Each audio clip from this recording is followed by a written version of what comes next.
Take a look at your personal computer. There's a good chance its processing chip was tested with a Singapore company's high-tech machines. A Singapore company that has been expanding to include manufacturing plants and R&D teams around the world. This global growth has given AEM a market capitalization of over $1 billion. It's a remarkable success.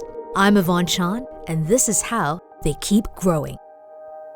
Hi, Wai-san. You've been the chairman of AEM since 2011. Tell us, what did it take for you guys to go global? It took actually quite a lot of things to go global. What you see in terms of AEM today as a global company was actually 9 years in the making. It started with at least one good foundational piece that we had, a great global customer. And it started with their trust in us to allow us to do more. It required a different mindset. One that said, I don't just want to be a low-cost producer, but I want to be a partner. I gave the team an example. I'd shown them a photograph of Edmund Hillary and Tenzing at the top of Everest. Tenzing started at the base of Everest as a Sherpa. He ended at the top of Everest as Hillary's partner. And I said, guys, that's where we want to be. When you focus on the numerator, where you are value added in terms of a partner, you get to be more than just a localized, low-cost region. It requires you to have that purpose of vision. That requires innovation. And AEM is participating in Enterprise Singapore's Scale Up SG program for your China initiative. Tell us, what has that experience been like for you, as well as other homegrown companies in the program? The Scale Up program, I think, is a great program. It brings together companies that are at different stages of their journey. Often folks say, being the leader is a lonely place. I think the Scale Up program is a safe place for CEOs and founders to share ideas and ask questions. All of us are figuring it out, right? Then put some structure around it by bringing in consultants to help you frame certain problem statements and helping you solve that and propose a solution and path forward for us.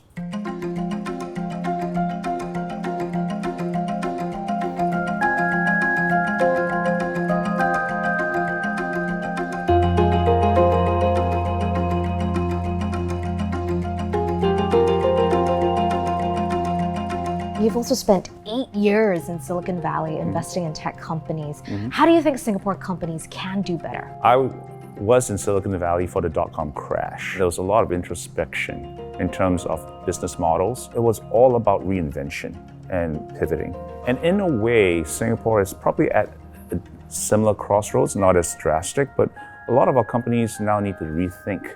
How do you do that? It's about playing a hand. Like a game. It's like poker. If you're a Texas Hold'em player and you called every single hand, you're guaranteed to lose. It's all about waiting for the best information for one, but ultimately making a bet. And when the next card unfolds, market information, competitors show up, that's the next card. If it still looks good, double down. If it looks bad, fold that hand, play another one. But you can't do that if you have just one initiative. So you do need to have a few ideas in the hopper, but taking those risks. It's not about being penalized for folding a hand either, because it's very hard to embrace entrepreneurship without accepting failure. So you celebrate failures too, learn from the failures. Absolutely. Don't do it again, but learn from your mistakes. Learn from your mistakes.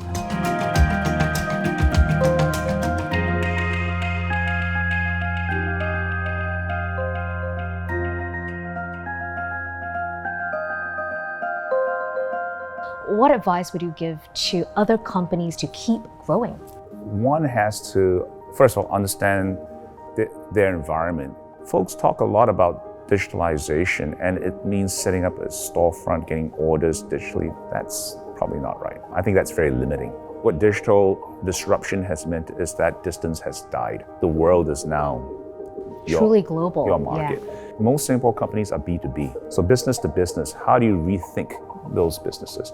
China has said dual circulation. What does that mean? Dual circulation with global innovation and digital capabilities to reach a workforce and innovate globally. I think those are questions that when you find your answer as a CEO to your company, to whatever business you are, that's going to be a new business model.